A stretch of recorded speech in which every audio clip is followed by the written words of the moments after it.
नमस्कार, मैं doctor Vinod bamboo, assistant professor Sanjay शिक्षक प्रशिक्षण महाविद्यालय लालकोठी जयपुर। विद्यार्थियों, आज का हमारा टॉपिक है भारतीय शिक्षा आयोग या कोठारी कमीशन। आज हम जानेंगे कि आयोग का गठन कब किया गया, क्यों किया गया, वो कौन से उद्देश्य थे जिनके कारण आयोग अस्तित्व में आया तथा आयोग ने क्या सिफारिशें या सुझाव प्रस्तुत किए। यह टॉपिक एग्जाम की दृष्टि से बीएड, एसएस और प्रतियोगी परीक्षाओं की दृष्टि से बहुत महत्वपूर्ण है, बहुत इम्पोर्टेंट टॉपिक है ये। इसका अध्ययन आपको करना चाहिए। कोठारी आयोग भारत की केंद्रीय सरकार ने दौलत सिंह कोठारी की अध्यक्षता में स्कूली शिक्षा प्रणाली को नया आकार व नई दिशा देने के उद्देश्य से एक आयोग का गठन किया था। इसी आयोग को कोठारी कमीशन के नाम से जाना जाता है। डॉक्टर कोठारी उस समय विश्वविद्यालय अनुदान आयोग के अध्यक्ष थे। आयोग ने स्कूली शिक्षा की गहन समीक्षा प्रस्तुत की, जो भारत के शिक्षा के इतिहास में आज भी सर्वाधिक गहन अध्ययन माना जाता है। कोठारी आयोग 1964-66 या राष्ट्रीय शिक्षा आयोग भारत का ऐसा पहला शिक्षा आयोग था जिसने अपनी रिपोर्ट में सामाजिक बदलावों को ध्यान में रखते हुए कुछ ठोस सुझाव प्रस्तुत किए थे। शिक्षा आयोग के उद्देश्य तत्कालीन राष्ट्रपति डॉक्टर राधाकृष्णन ने इस शिक्षा आयोग के उद्घाटन के अवसर पर कहा था, मेरी ये आर्थिक इच्छा है कि कमीशन शिक्षा के सभी पहलुओं, प्राथमिक, माध्यमिक, विश्वविद्यालय तथा टेक्निकल शिक्षा की जांच करे तथा ऐसे सुझाव दे जिससे हमारी शिक्षा व्यवस्था को अपने स्तरों पर उन्नति करने में सहायता मिल सके। स्वतंत्रता प्राप्ति के पश्चात राष्ट्रीय विकास की गति तेज करने के लिए कुछ लक्ष्य निर्धारित किए गए और वे लक्ष्य इस प्रकार थे: धर्मनिरपेक्ष लोकतंत्र की स्थापना करना, जनता की गरीबी का अंत करना, सभी के रहन सहन के स्तर को ऊंचा उठाना, कृषि का आधुनिकीकरण करना, उद्योगों का तीव्र विकास करना, आधुनिक विज्ञान एवं प्रौद्योगिकी का प्रयोग करना। इन लक्ष्यों की प्राप्ति के लिए शिक्षा प्रणाली में आमूलचूल परिवर्तन की आवश्यकता थी। हालांकि इससे पूर्व में अनेक आयोगों एवं समितियों का शिक्षा के क्षेत्र में गठन किया गया, जिन्होंने शिक्षा के विशेष अंगों एवं क्षेत्रों का अध्ययन किया, लेकिन शिक्षा के संपूर्ण स्तरों का अध्ययन अभी तक किसी भी आयोग में नहीं किया गया था। इसलिए शिक्षा व्यवस्था के सभी स्तरों का अध्ययन करने के उद्देश्य से इस आयोग का गठन किया गया। शिक्षा आयोग का प्रतिवेदन। इस आयोग के लिए 17 सदस्यीय दल बनाया गया। डॉक्टर DS कोठारी इस आयोग के अध्यक्ष थे। उन्हीं के नाम से ये आयोग कोठारी आयोग के नाम से जाना जाता है। आयोग ने अपने व्यापक कार्य क्षेत्र को 13 दलों में विभाजित किया था। इसके लिए उन्होंने 7 कार्य समितियों का निर्माण किया। निरंतर 21 माह तक इस आयोग ने भारतीय शिक्षा के विभिन्न अंगों का अध्ययन किया। आयोग ने संपूर्ण भारत से डेटा को एकत्र किया। उन्होंने 3 प्रकार से डेटा का एकत्रीकरण किया: प्रश्नावली के माध्यम से, अवलोकन के माध्यम से और साक्षात्कार के माध्यम से। इस डेटा के आधार पर एक विस्तृत रिपोर्ट तैयार की गई और उस रिपोर्ट का नाम एजुकेशन एंड नेशनल डेवलपमेंट या शिक्षा एवं राष्ट्रीय लक्ष्य रखा गया। आयोग ने 29 जून 1966 को अपनी इस रिपोर्ट को तत्कालीन शिक्षा मंत्री श्री MC छागला के समक्ष प्रस्तुत किया। शिक्षा एवं राष्ट्रीय लक्ष्य। आयोग ने कहा है कि शिक्षा को लोगों के जीवन आवश्यकताओं एवं आकांक्षाओं के अनुरूप होना चाहिए, जिससे उनका आर्थिक, सामाजिक, राजनीतिक, सांस्कृतिक विकास करके राष्ट्रीय लक्ष्यों को प्राप्त किया जा सके। इस उद्देश्य की प्राप्ति के लिए आयोग ने 5 सूत्रीय सुझाव दिए। ये बहुत इम्पोर्टेंट है और कई बार एग्जाम में पूछा जाता है, कॉम्पिटिटिव एग्जाम में भी ये पूछ लिया जाता है कि 5 सूत्रीय आयोग का सुझाव 5 सूत्रीय सुझाव किस आयोग ने दिए थे। और बीएड और शिक्षा शास्त्री में भी ये सब्जेक्टिव क्वेश्चन के रूप में पूछा जा सकता है। इसमें पहला सुझाव है शिक्षा द्वारा उत्पादन में वृद्धि। दूसरा है सामाजिक एवं राष्ट्रीय एकता का विकास। तीसरा प्रजातंत्र की सुदृढ़ता। इसके बाद आधुनिकीकरण की प्रक्रिया में तीव्रता, सामाजिक, नैतिक एवं आध्यात्मिक मान्यताओं का विकास एवं चरित्र निर्माण। अब इसमें हम शिक्षा द्वारा उत्पादन में वृद्धि के बारे में जानेंगे। तो शिक्षा द्वारा उत्पादन में वृद्धि किस प्रकार की जा सकती है। इसमें विज्ञान की शिक्षा को सभी पाठ्यक्रमों का अंग बनाया जाए। विज्ञान का प्रयोग कृषि और उत्पादन के कार्य हेतु किया जाए। माध्यमिक शिक्षा को अधिक से अधिक व्यावसायिक बनाया जाए। उच्च शिक्षा में कृषि और प्राविधिक शिक्षा या तकनीकी शिक्षा पर विशेष बल दिया जाना चाहिए। सामाजिक एवं राष्ट्रीय एकता का विकास, इसके अंतर्गत आयोग ने निम्न सुझाव प्रस्तुत किए। सामाजिक तथा राष्ट्रीय सेवा के कार्यक्रम का आयोजन अध्ययन के विषयों के साथ और सभी के लिए अनिवार्य बनाया जाए। विद्यालय शिक्षा का महत्वपूर्ण उद्देश्य सामाजिक तथा राष्ट्रीय विकास माना जाना चाहिए। प्रजातंत्र की सुदृढ़ता, इस हेतु आयोग के सुझाव निम्न प्रकार हैं। 14 वर्ष की आयु तक के सभी बालक और बालिकाओं के लिए निःशुल्क और अनिवार्य शिक्षा की व्यवस्था की जाए। हालांकि ये सुझाव पहले भी गांधी जी द्वारा बुनियादी शिक्षा में दिया जा चुका था। धर्म, जाति आदि के आधार पर बिना किसी भेदभाव के सभी को शिक्षा का समान अवसर मिले, यानी कि शिक्षा है वो बिना किसी भेदभाव के सबको समानता से दी जाए। सभी व्यक्तियों में वैज्ञानिक विचार एवं दृष्टिकोण, सहिष्णुता, जनहित, समाज सेवा, आत्मनिर्भरता के गुणों का विकास किया जाए। आधुनिकीकरण की प्रक्रिया में तीव्रता, इस हेतु आयोग के सुझाव निम्न प्रकार हैं। शिक्षा में विज्ञान पर आधारित प्राविधिकी का प्रयोग किया जाए, यानी कि शिक्षा में विज्ञान पर आधारित तकनीकी का प्रयोग किया जाए। शिक्षा को आधुनिकीकरण का महत्वपूर्ण साधन माना जाए।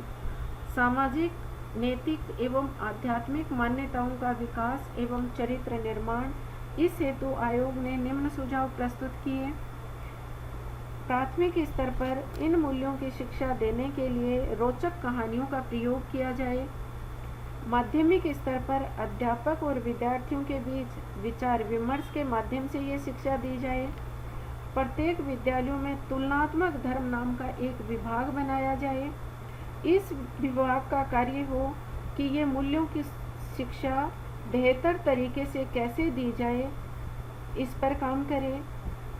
इस 5 सूत्रीय कार्यक्रम को प्रभावी रूप से लागू करने के लिए आयोग ने निम्न प्रकार से सिफारिशें प्रस्तुत की, जो सिफारिशें इस प्रकार हैं। 1 से 3 वर्ष तक पूर्व विद्यालय शिक्षा, 4 से 5 वर्ष तक निम्न प्राथमिक शिक्षा, 3 वर्ष की उच्च प्राथमिक शिक्षा, 2 या 3 वर्ष की निम्न माध्यमिक शिक्षा, 2 वर्ष की उच्चतर माध्यमिक शिक्षा। इस प्रकार से शिक्षा की उन्होंने एक संरचना या एक रूपरेखा प्रस्तुत की।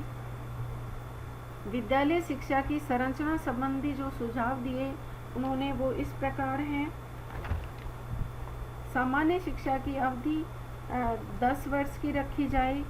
प्रारंभिक शिक्षा प्रारंभ होने से पूर्व 3 वर्ष तक पूर्व विद्यालय तथा पूर्व प्राथमिक शिक्षा का प्रबंध किया जाए।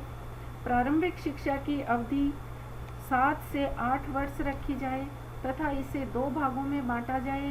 पहला 4 से 5 वर्ष तक का निम्न प्राथमिक स्तर, दूसरा 3 वर्ष का उच्च प्राथमिक स्तर। निम्न माध्यमिक शिक्षा की अवधि 3 या 2 वर्ष की जानी चाहिए। निम्न माध्यमिक स्तर पर सामान्य माध्यमिक शिक्षा के साथ साथ व्यावसायिक शिक्षा देने का प्रयास किया जाए। उच्चतर माध्यमिक शिक्षा की अवधि 2 वर्ष की जाए। उच्चतर माध्यमिक स्तर पर 2 वर्ष की सामान्य शिक्षा तथा 1 से 3 वर्ष की व्यावसायिक शिक्षा की व्यवस्था की जानी चाहिए। प्रथम सार्वजनिक परीक्षा 10 वर्ष की विद्यालय शिक्षा के बाद ली जानी चाहिए, यानी कि बोर्ड की परीक्षा वो 10 वर्ष की विद्यालय शिक्षा के बाद ही ली जानी चाहिए। 10वीं कक्षा तथा विशिष्ट पाठ्यक्रमों की व्यवस्था समाप्त की जानी चाहिए। माध्यमिक स्कूल में हाई स्कूल एवं हायर सेकेंडरी स्कूलों को सम्मिलित किया जाना चाहिए। शिक्षक की स्थिति, शिक्षण व्यवसाय में प्रतिभाशाली व्यक्तियों को आकर्षित करने के लिए शिक्षकों की आर्थिक, सामाजिक और व्यावसायिक स्थिति को उन्नत करना आवश्यक है। इस तथ्य के संदर्भ में आयोग ने निम्न सुझाव प्रस्तुत किए। भारत सरकार द्वारा शिक्षकों का न्यूनतम वेतन निर्धारित किया जाए। सरकारी और गैर सरकारी विद्यालयों में समान वेतन प्रणाली को लागू किया जाना चाहिए। प्रत्येक संस्था में शिक्षकों को कार्य संपादन संबंधी न्यूनतम सुविधाएं प्रदान की जानी चाहिए। समस्त शिक्षकों को व्यावसायिक उन्नति करने के लिए उपयुक्त सुविधाएं दी जानी चाहिए। शिक्षकों के कार्यभार का निर्धारण उसके द्वारा किए जाने वाले संपूर्ण कार्यभार के संदर्भ में आंका जाना चाहिए। शिक्षकों को 5 वर्षों में एक बार उनके वेतन क्रम के बराबर भारत भ्रमण के लिए रियायती रेलवे टिकट उपलब्ध करवाया जाना चाहिए। व्यक्तिगत विद्यालयों में शिक्षकों की सेवा दशाएं सरकारी विद्यालयों के शिक्षकों की सेवा दशाओं के समान लागू की जानी चाहिए। शिक्षकों के लिए सरकारी गृह निर्माण योजनाओं को प्रोत्साहन दिया जाना चाहिए। शिक्षकों पर चुनाव में भाग लेने पर किसी प्रकार का प्रतिबंध नहीं लगाया जाना चाहिए। अध्यापक शिक्षा हेतु उन्होंने पहले वर्तमान में अध्यापक शिक्षा में व्याप्त समस्याओं या दोषों को उजागर किया। उन्होंने निम्न समस्याएं उजागर की। प्रशिक्षण संस्थाओं का कार्य निम्न कोटि और साधारण कोटि का है तथा अधिकतर संस्थाएं परंपरागत हैं। प्रशिक्षण संस्थाओं में नवीनता, रोचकता और वास्तविकता का अभाव है। प्रशिक्षण संस्थाओं में प्रयोग की जाने वाली शिक्षण विधियां घिसी पीटी हैं। इस हेतु उन्होंने निम्न सुझाव प्रस्तुत किए। शिक्षा को एक विषय के रूप में स्नातक एवं स्नातकोत्तर पाठ्यक्रमों में पढ़ाया जाए, यानी बीए और एमए के पाठ्यक्रमों में शिक्षा को भी एक विषय के रूप में शामिल किया जाना चाहिए। प्रत्येक प्रशिक्षण संस्था में प्रसार सेवा विभाग की स्थापना की जानी चाहिए। सभी शिक्षण संस्थाओं को ट्रेनिंग कॉलेज के नाम से जाना जाना चाहिए। प्रत्येक राज्य में कॉम्प्रिहेंसिव कॉलेजों की स्थापना की जाए। कॉम्प्रिहेंसिव कॉलेज यानी व्यापक कॉलेज ऐसी कॉलेज जिनमें सभी प्रकार के कोर्सेज एक साथ उपलब्ध करवाए जाएं। प्रशिक्षण विद्यालयों के पाठ्यक्रम तथा विषय सामग्री को संशोधन किया जाना चाहिए। ट्रेनिंग कॉलेज के शिक्षकों के पास 2 स्नातकोत्तर तथा शिक्षा की उपाधि का होना अनिवार्य किया जाए, यानी कि बीएड कॉलेजों में पढ़ाने वाले शिक्षकों के पास एमए और एमएड की उपाधि अनिवार्य रूप से होनी चाहिए। अप्रशिक्षित शिक्षकों के लिए ग्रीष्मकालीन संस्थाओं की व्यवस्था की जानी चाहिए। प्रत्येक विश्वविद्यालय एवं कॉलेज में नए शिक्षकों के लिए नियमित रूप से ओरिएंटेशन पाठ्यक्रमों की व्यवस्था की जानी चाहिए। छात्र संख्या एवं जनबल आयोग ने माध्यमिक शिक्षा के संदर्भ में इस बिंदु के अंतर्गत निम्नलिखित सुझाव प्रस्तुत किए। अब पोस्ट प्राइमरी एजुकेशन में छात्र संख्या संबंधी निर्देश इस प्रकार होने चाहिए। माध्यमिक एवं उच्च शिक्षा की मांग एवं आवश्यकता। दूसरा, छात्रों के जन्मजात गुणों का विकास। माध्यमिक एवं उच्च शिक्षा सुविधाएं प्रदान करने के लिए समाज की क्षमता तथा जनबल की आवश्यकताएं। इस आधार पर शिक्षा की व्यवस्था की जानी चाहिए। प्रथम 3 पंचवर्षीय योजनाओं में माध्यमिक एवं उच्च शिक्षा की तीव्र गति से मांग में वृद्धि हुई थी तथा भविष्य में भी इस वृद्धि की संभावना है। इस मांग की पूर्ति के लिए शिक्षकों, धन एवं शिक्षण सामग्री को जुटाना कठिन कार्य है। इसलिए हायर सेकेंडरी स्कूलों, कॉलेजों और विश्वविद्यालयों में केवल चुने हुए छात्रों को ही प्रवेश लेने हेतु प्रोत्साहित किया जाए। केवल प्रतिभाशाली छात्रों को ही उच्च शिक्षा में प्रवेश लेने हेतु प्रोत्साहित किया जाए। शिक्षा सुविधाओं का विस्तार रोजगार प्राप्त करने के अवसरों को ध्यान में रखकर किया जाए। शैक्षिक अवसरों की समानता। आयोग ने भारतीय शिक्षा में व्याप्त असमानताओं को उजागर किया। इसमें निम्न असमानताएं थी। शिक्षा के सभी पक्षों एवं स्तरों पर बालक बालिकाओं की शिक्षा में असमानता थी। उन्नत वर्गों और पिछड़े और आदिवासी पहाड़ी जनजातियों की शिक्षा में असमानताएं थी। इन असमानताओं को दूर करने हेतु आयोग ने निम्न सुझाव प्रस्तुत किए। चतुर्थ पंचवर्षीय योजना तक समस्त सरकारी एवं गैर सरकारी संस्थाओं में प्राथमिक शिक्षा को निःशुल्क कर दिया जाए। निम्न माध्यमिक शिक्षा को भी निःशुल्क बनाने के प्रयास किए जाने चाहिए। आगे के 10 वर्षों में उच्चतर माध्यमिक शिक्षा यानी कि हायर सेकेंडरी तथा विश्वविद्यालय शिक्षा को आर्थिक रूप से कमजोर बच्चों के लिए शुल्क मुक्त या निःशुल्क कर दिया जाए। प्राथमिक स्तर पर बालकों को पाठ्य पुस्तकें तथा लेखन सामग्री बिना किसी शुल्क के दी जानी चाहिए। माध्यमिक एवं उच्च शिक्षा संबंधी पुस्तकालयों में छात्रों के लिए पाठ्य पुस्तकों को पर्याप्त मात्रा में मंगाया जाए। माध्यमिक स्कूलों तथा कॉलेजों में बुक बैंक की व्यवस्था की जानी चाहिए। शिक्षा के सभी स्तरों पर प्रतिभावान निर्धन छात्रों के लिए छात्रवृत्तियों की व्यवस्था की जाए। विश्वविद्यालय शिक्षा का विस्तार आयोग ने विद्यालय शिक्षा के परिणाम में वृद्धि करने का सुझाव दिया। ये सुझाव इस प्रकार हैं। प्रत्येक राज्य में राज्य शिक्षा संस्थान यानी कि स्टेट इंस्टीट्यूट ऑफ एजुकेशन में पूर्व प्राथमिक शिक्षा के लिए अलग से एक केंद्र की स्थापना की जाए। प्रत्येक जिले में पूर्व प्राथमिक शिक्षा के विकास के लिए एक केंद्र की स्थापना की जाए। व्यक्तिगत संस्थाओं को इस शिक्षा में सहयोग के लिए प्रोत्साहन दिया जाना चाहिए। पूर्व प्राथमिक विद्यालयों के कार्यक्रमों को पर्याप्त मनोरंजक एवं लचीला बनाया जाना चाहिए। संविधान के लक्ष्य की पूर्ति के लिए देश के सभी भागों में 7 वर्ष की प्राथमिक शिक्षा को अनिवार्य कर दिया जाना चाहिए। अपव्यय एवं अवरोधन जैसी समस्याओं के निराकरण हेतु कारगर उपाय किए जाने चाहिए।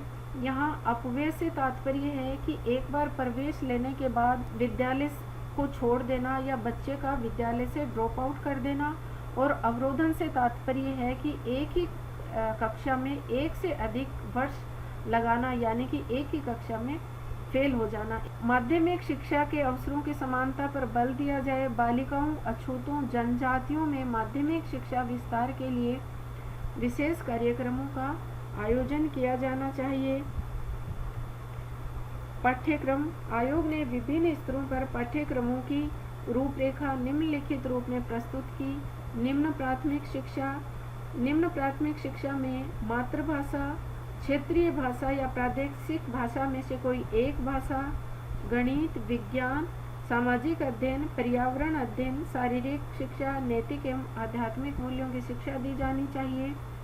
उच्चतर माध्यमिक शिक्षा, इसमें 2 भाषाएं, एक मातृभाषा एवं प्रादेशिक भाषा, हिंदी या अंग्रेजी, गणित, विज्ञान, सामाजिक अध्ययन, समाज सेवा, शारीरिक शिक्षा, नैतिक एवं आध्यात्मिक मूल्यों की शिक्षा दी जानी चाहिए। निम्न माध्यमिक शिक्षा, इसमें 3 भाषाएं, मातृभाषा, प्रादेशिक भाषा, अंग्रेजी या हिंदी, गणित, विज्ञान, इतिहास, भूगोल, नैतिक एवं आध्यात्मिक मूल्यों की शिक्षा दी जानी चाहिए।